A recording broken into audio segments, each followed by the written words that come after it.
भाई एक टाइम था जब टफ सीरीज इतनी पॉपुलर थी ऑडियंस के बीच में, टफ A15 आपको याद होगा, कंट्रोवर्सी बहुत हुई थी उसके आसपास, लेकिन फिर भी गेमर्स का बहुत फेवरेट था ये लैपटॉप, क्योंकि इस लैपटॉप की जो लुक्स होगी, ओवरऑल जो इस लैपटॉप की फील है, पूरी गेमिंग वाली फील ये देता है। लेकिन लास्ट 2 ईयर से टफ सीरीज का कुछ अता पता ही नहीं है। कोई लैपटॉप कुछ भी स्पेसिफिकेशन के साथ लॉन्च हो जाता है। लास्ट ईयर हमने 12th जनरेशन प्रोसेसर के साथ 4060 रिव्यू करा था, एंड अभी जाके ए सीरीज हमारी वापस आई है जो AMD प्रोसेसर के साथ आती है। याद है 4600H वाला, 1650 वाला?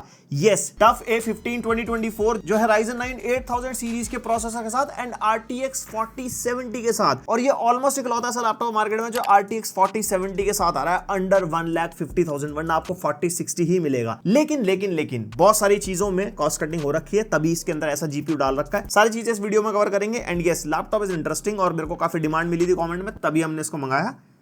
डब्बा नहीं खोल रहे यार, अब सारे डब्बे तुम देख चुके हो। उसका टफ के डब्बे में वही सीन है, एक लैपटॉप मिल जाएगा, एक पावर अडेप्टर मिल जाएगा और साथ में एक पावर कॉर्ड। एंड यस, इसके डब्बे के अंदर से कोई स्टिकर वगैरह नहीं मिले, जैसे टफ के साथ मिलते हैं ना, तो नहीं मिले तो नहीं मिले। और भाई लैपटॉप की लुक्स आप देख सकते हो, पूरा का पूरा 2023 वाले लैपटॉप के पैटर्न को ही फॉलो करता है। जैसे टॉप पे टफ का लोगो है, मतलब ये लोगो जो है उभरा हुआ है, मतलब इसका जो मेटल वाला पार्ट है ना वो ऊपर की तरफ है। साइड में चारों तरफ एक डिजाइन सा बना हुआ है, इधर भी ऊपर एक डिजाइन सा बना हुआ है, और ये पूरी टॉपलेट जो है मेटल की है। वेट डिस्ट्रीब्यूशन अच्छा है, एक हाथ से लेट आराम से ओपन हो जाती है। एंड मैक्सिमम ये हमारी 160-165 डिग्रीज तक जाता है, और अंदर से पूरा पॉलीकार्बोनेट बिल्ड में। एंड टफ की तरह बिल्ड क्वालिटी अच्छी है। यहाँ पे जैसे कीबोर्ड फ्लेक्स आप देखोगे काफी कम है, टॉपलेट फ्लेक्स हमारे को थोड़ा थोड़ा मिलता है, लेकिन वैसे बिल्ड क्वालिटी में कोई इशू नहीं है। अंदर हमारे को यहाँ पे नोटिफिकेशन LEDs वगैरह मिल जाएंगी कीबोर्ड के ऊपर, और बाकी सारी यहाँ पे ब्रांडिंग वगैरह हो रखी है। और पीछे से भी अगर आप लैपटॉप देखोगे तो सेम 2023 वाले पैटर्न को ये फॉलो करता है। तो डिजाइन में कोई यहाँ पे कुछ नया नहीं करा है, सिर्फ और सिर्फ हार्डवेयर इंप्रूवमेंट यहाँ पे हमारे को मिलती है। एंड इस लैपटॉप का वेट इंटरेस्टिंग साइड है, 2.1 kg का लैपटॉप है। दिखने में तो मतलब मोटा और गेमिंग लैपटॉप वाला भारी भरकम हिसाब लगता है, लेकिन नॉर्मल गेमिंग लैपटॉप से 200-300 ग्राम कम है। एंड अगर आप चार्जर भी इंक्लूड कर देते हो तो 2.9 kg तक ये चला जाता है, जो कि ठीक है गेमिंग लैपटॉप के हिसाब से, तो आदत सी है बोलने में। एंड यस, जो लोग देहरादून या उत्तराखंड से देख रहे हैं ये पार्ट आपके लिए, बाकी लोग टाइम स्टैम्प देख के आगे जा सकते हो। अगर आप भी अपने लिए ऐसा कोई गेमिंग लैपटॉप देख रहे हो या कोई भी टाइप का लैपटॉप आपको देखना है, और अगर आप देहरादून या उत्तराखंड में रहते हो तो आप विजिट कर सकते हो लैपटॉप स्टोर, जो कैपिटल ट्रेड सेंटर में देहरादून में आपको मिल जाएगा। यहाँ पे सारी वैरायटी मिल जाएगी आपको लैपटॉप्स की, हर टाइप का लैपटॉप मिलेगा। एंड सारे पेमेंट मेथड्स अवेलेबल है, कैश, क्रेडिट, EMI, जो भी मतलब आपको करना हो। एंड अगर आपको MSI का लैपटॉप बाय करना है तो इनका एक्सक्लूसिव MSI का स्टोर भी है राजपुर रोड पे, तो आप वहां पे विजिट कर सकते हो। तो कॉन्टैक्ट नंबर और सारी डिटेल्स डिस्क्रिप्शन में दे दूंगा, जाने से पहले कॉल या व्हाट्सएप कर लेना। एंड अब बात कर लेते हैं इस लैपटॉप की। ये लैपटॉप आता है AMD Ryzen 9 8945H प्रोसेसर के साथ, जो हमारा 8 कोर 16 थ्रेड्स वाला ही प्रोसेसर है। लास्ट ईयर 2022 से लेके अब तक Ryzen 7 और Ryzen 9 ये 8 कोर 16 थ्रेड्स में ही है, इनके कोर थ्रेड बढ़ ही नहीं रहे हैं, और परफॉर्मेंस में भी ऐसा कोई डिफरेंस नहीं आ रहा है, वो मैं आपको सारा बताऊंगा इस वीडियो में वैसे भी। और हाँ, 8000 सीरीज के अंदर इंप्रूवमेंट है, वो है Ryzen AI को लेके। यस, ये वाला जो CPU है H सीरीज का होते हुए भी NPU के साथ आता है। इंटेल के अंदर अभी हमारे को HX सीरीज में NPU नहीं मिलता, सिर्फ कोर अल्ट्रा सीरीज के अंदर मिलता है, और NPU अब हमारे को ज्यादा लैपटॉप्स के अंदर मिलता है। और NPU की एक चीज मैं क्लियर कर दूं, जिन लोगों के दिमाग में ना कि NPU होता है तो AI टास्क होता है, नहीं, ऐसा नहीं है। आपका पुराने से पुराना लैपटॉप हो, पुराने से पुराना PC हो, AI वाले टास्क आप सब पे कर सकते हो। लेकिन NPU जो स्पेसिफिकली हमारे को लैपटॉप में मिलते हैं ना, जो भी लो पावर्ड AI वाले टास्क होते हैं वो NPU को असाइन हो जाते हैं, जो काफी एफिशिएंटली वो हैंडल कर लेता है, ज्यादा आपके CPU GPU पे लोड डाले।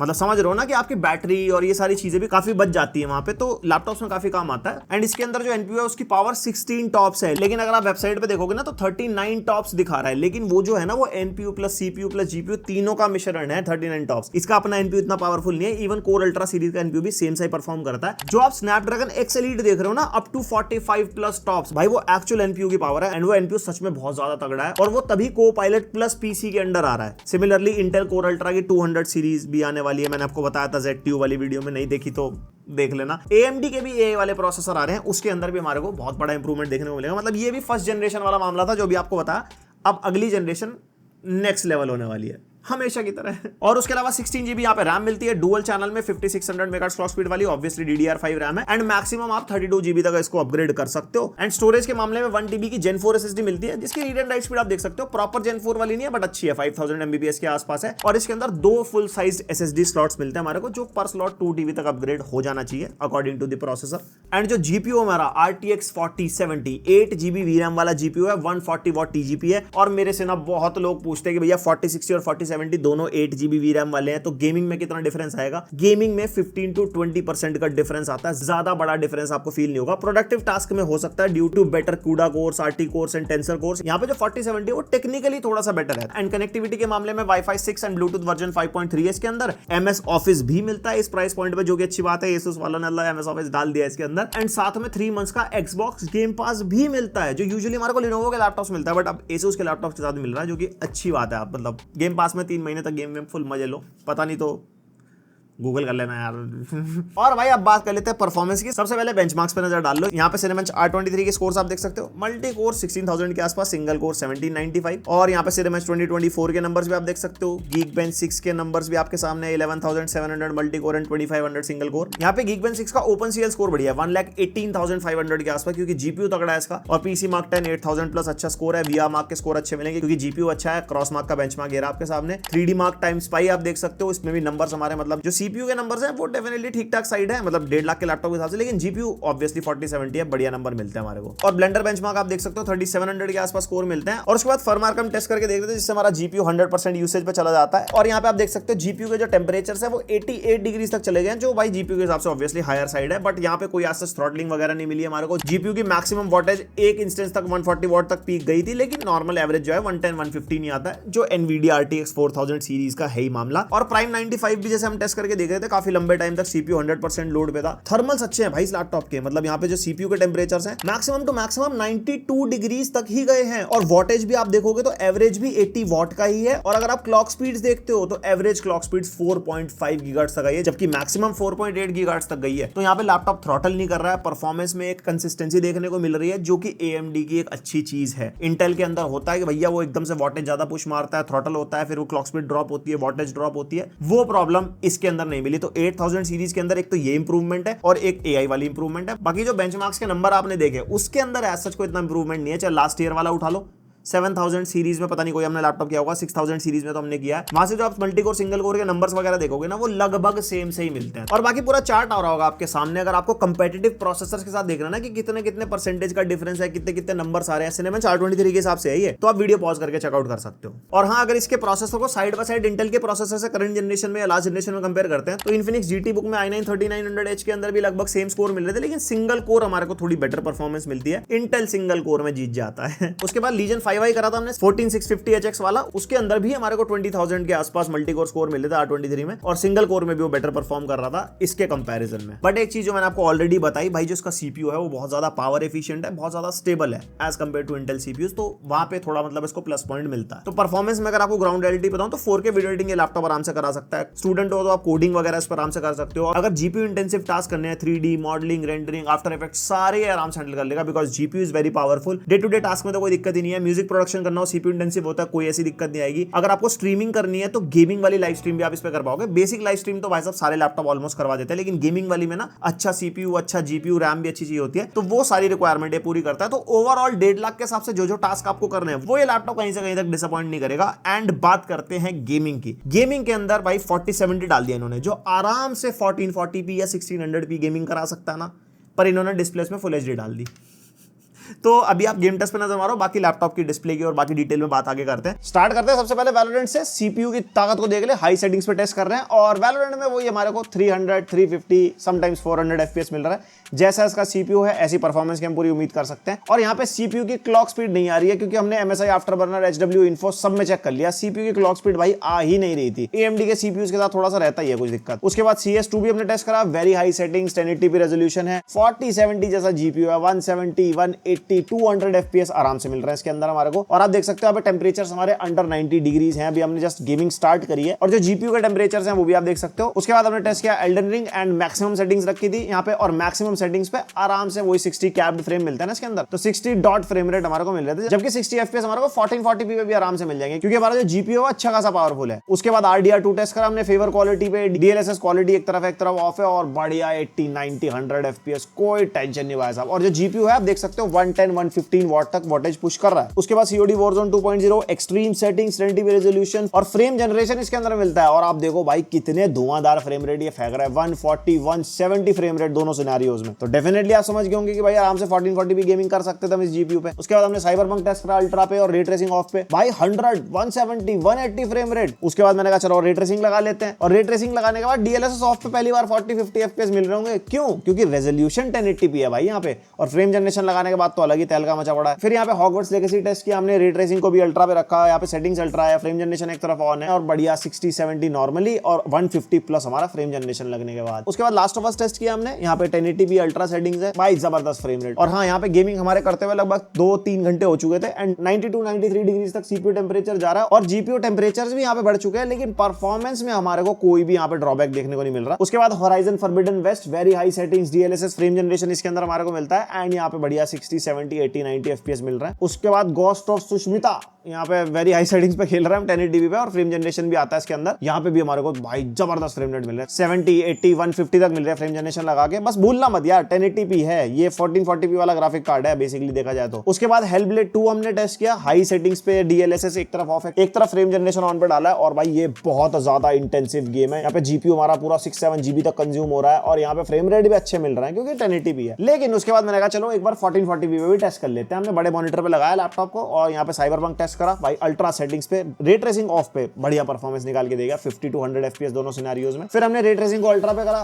फिर आप देख सकते हो वही आगे परफॉर्मेंस 40-60 टाइप की 20-25 रॉ परफॉर्मेंस में, लेकिन फ्रेम जनरेशन लगाने के बाद 50 FPS के आसपास। फिर हेलब्लेड 2 भी हमने टेस्ट करा, यहाँ पे 1440p पे लगाते ही एकदम से देखो आप फ्रेम रेट में कितना डिफरेंस है, बट यस प्लेबल है ऑब्वियसली 1440p पे। उसके बाद लास्ट ऑफ अस टेस्ट किया, इसके अंदर भी हमारे को प्लेबल फ्रेम रेट मिल रहे हैं 50-60 के आसपास दोनों सिनेरियोज में। तो ओवरऑल अगर इस लैपटॉप की गेमिंग परफॉर्मेंस को कंक्लूड करते हैं, 1440p लेवल की आराम से बढ़िया गेमिंग करवा देगा आज की डेट में AAA टाइटल्स, और इसकी अपनी स्क्रीन पे खेलोगे तो आपको कुछ सोचने की जरूरत ही नहीं है, सारे गेम्स बढ़िया फ्रेम रेट पे चलेंगे। एंड ये सब बात कर लेते हैं सबसे बड़े मैं कहूंगा कॉस्ट कटिंग की इस लैपटॉप की, जो है इसकी डिस्प्ले। यहाँ पे ब्रांड ने दी है 15.6 इंच की फुल एचडी डिस्प्ले 1080p वाली है, और ये 16:9 वाली डिस्प्ले है। आज की डेट में 16:10 वाली डिस्प्लेज मिलती है, फुल एचडी की जगह क्वाड एचडी या WQXGA डिस्प्ले मिलती है जो 1600p वाली होती है। और तो और अगर रिफ्रेश रेट की बात करता है तो 144 हर्ट्ज का रिफ्रेश रेट है। चलो भाई रेजोल्यूशन नहीं दिया था तो गेमिंग लैपटॉप था तो 240 हर्ट्ज का रिफ्रेश रेट दे देते, तो अगर ई स्पोर्ट्स गेमर्स अगर कोई गेमिंग लैपटॉप देख रहे हो तो उनके लिए काफी सही चॉइस हो जाता। एंड अगर बात करते हैं कलर गैमेट की, तो कलर गैमेट के मामले में सही है, जैसे 74% NTSC है, 100% sRGB है, Adobe RGB भी सही निकल गया है 79%, एंड DCI P3 भी 80% है। लेकिन ब्राइटनेस ब्रांड ने मेंशन करी है 250 निट्स। मेरे को लगा भाई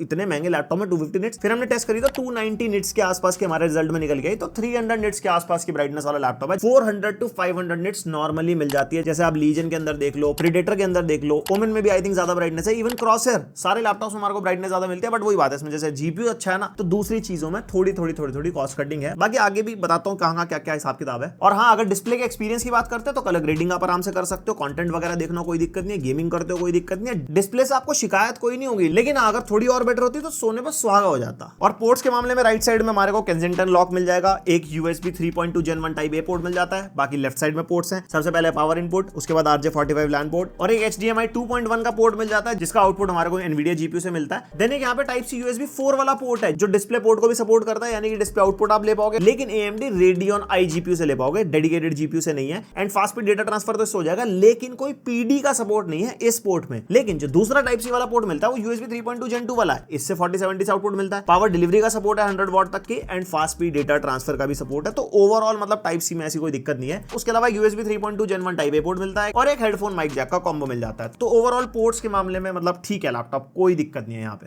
और हाँ, मक्स स्विच मिलता है लैपटॉप के अंदर। यहाँ पे आर्मरी ग्रेड सॉफ्टवेयर के अंदर हमारे को GPU मोड मिलता है, जिसमें ultimate, standard, eco and optimize मिल जाता है, जिसके अंदर iGPU mode, DGPU mode, hybrid mode, ये डिफरेंट अलग अलग मोड्स हैं जो आप अपनी यूसेज के हिसाब से सेटअप कर सकते हो। थोड़ा साइड दे दो हर वीडियो की तरह मक्स स्विच का, अगर आप DGPU मोड पे करते हो तो बैटरी बैकअप अच्छा नहीं मिलेगा, बट परफॉर्मेंस अच्छी मिलती है क्योंकि हमारी डिस्प्ले का आउटपुट eGPU से जाता है। अगर आप iGPU मोड पे करते हो तो DGPU हमारा बंद हो जाएगा, बेटर बैटरी बैकअप के लिए। अगर हाइब्रिड मोड पे करते हो तो उसके अंदर हमारा स्विच होता रहता है अकॉर्डिंग टू योर टास्क। तो ये मक्स स्विच के बारे में थोड़ा पता होना चाहिए, अगर नहीं पता था तो बताओ कमेंट करके भैया थैंक यू।